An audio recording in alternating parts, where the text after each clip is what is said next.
మీకు నిన్న ఏం జరిగిందో గుర్తుండదు, కానీ రేపు ఏం జరగబోతుందో స్పష్టంగా తెలుస్తుంది.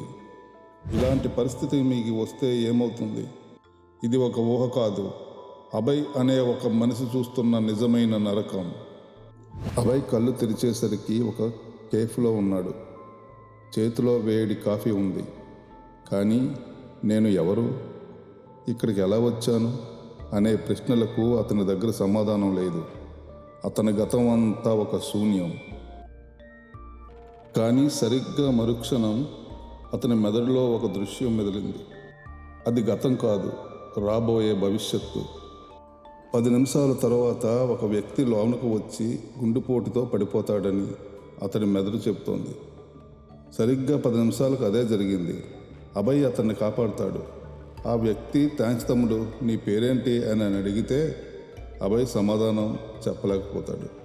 ఎందుకంటే తనకు రేపు తెలుసు, కానీ తన పేరు గుర్తులేదు. ఈ విచిత్రమైన శక్తి అభయ్ జీవితాన్ని ఒక శవంతో సమానం చేసింది.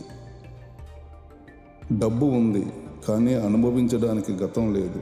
స్టాక్ మార్కెట్లో ఏ షేరు రేపు పెరుగుతుందో అతనికి ఈరోజే తెలుసు. ఒక్క రోజులోనే కోటీశ్వరుడయ్యాడు. కానీ ఆ డబ్బుతో సంతోషపడదామంటే తను ఎవరు, తన వల్ల ఉపయోగం ఏంటి అనే కనీస జ్ఞాపకం కూడా అతని దగ్గర లేదు. బంధాలు మొదలవ్వకుండానే అంతం.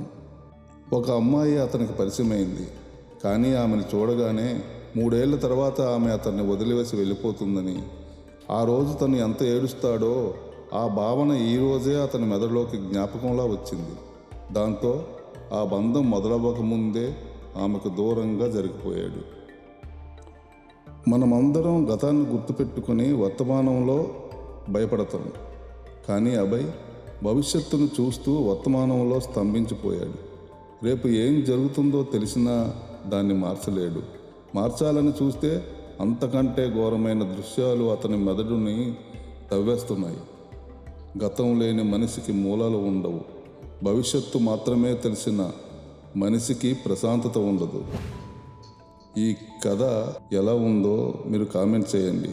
ఎందుకంటే ఈ ప్రధాన క్యారెక్టర్తో షార్ట్ ఫిల్మ్ రెడీ అవుతుంది. తప్పకుండా మీ అభిప్రాయాలు మాకు తెలియజేస్తే మేము మరింత ప్రయోగాత్మకంగా ఈ కథను తెరకెక్కిస్తాము.